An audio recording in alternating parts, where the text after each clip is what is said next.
বাবার নাম, গ্রাম, পেশাগতভাবে কি করেন? জব করেন। আচ্ছা, হাবিবাবাদ জান্নাত, তার সাথে আপনার কতদিন ধরে পরিচয়? 1 বছর। বিবাহ করছেন? কত টাকা দেন মোহর দিয়া? 1 লক্ষ। আচ্ছা, ওই যে হাবিবাবাদ জান্নাত, আপনার যে বর্তমান স্ত্রী, তার পূর্বের কিছু জানেন? বললে সকল কিছু মাইনা নিয়ে কি বিয়ে করছেন? ভবিষ্যতে এই বিষয় নিয়ে তো আবার কখনো কোনো কথা হবে না? না, আপনার পরিবার তো আপনার ওয়াইফকে চালাবে না, আপনার তো চালাইতে হবে নাকি? না, সেটাই বলতেছি, কোনো সময় আপনার কথা উঠবে কিনা সেটাই বলতেছি। আপনি কি অন্তরকে স্বামী হিসেবে গ্রহণ করছেন?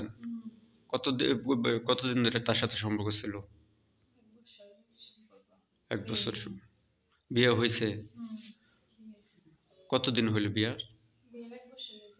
1 বছর হয়েছে। তাদের ফ্যামিলি কি মাইনা নিছে আপনাকে? মাইনা নিছে। কাবিনে কত টাকা দেওয়া হয়েছে? 1 লাখ।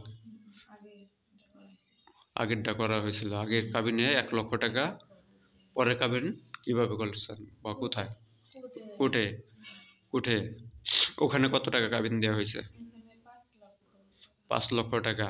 আচ্ছা, ওই যে কাবিনের যে স্ট্যাম্পটা দেখতে পেলাম, সেই স্ট্যাম্পে লেখা যে 1 লক্ষ টাকা দেনমোহর ধার্য করিয়া, মানে 5 লক্ষ টাকা দেনমোহর ধার্য করিয়া 1 লক্ষ টাকা আপনার নগদ দেওয়ার গহেনা বাবদ, এটা কি আপনি বুঝায় পাইছেন?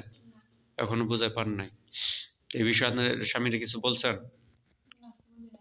বলেন নাই? তাহলে যে না পায় এখনো রয়েছেন এইভাবে, আপনার স্বামীর প্রতি বিশ্বাস আছে? কখনো তো মানে ছেড়ে যাবে না? যদি ছেড়ে যায়? না, তারপরেও যদি যায়? যাব না, না? ঠিক আছে, আপনার করে বিষয়টা আমি রেখা দিলাম। আমার যে দায়িত্ব হিসেবে, সেই হিসেবে আমার কাছে থাকবে, কোথাও হবে না। আপনাদের জন্য শুভকামনা রইল এবং মঙ্গল, আল্লাহ পাক মঙ্গল দান করুক, যাতে আপনারা চিরজীবী হতে পারেন, দুজনে একে অপরকে ভালোবেসে সংসার করে যেতে পারেন, যাতে কোনো জোট ঝামেলা না হয়। ঠিক আছে?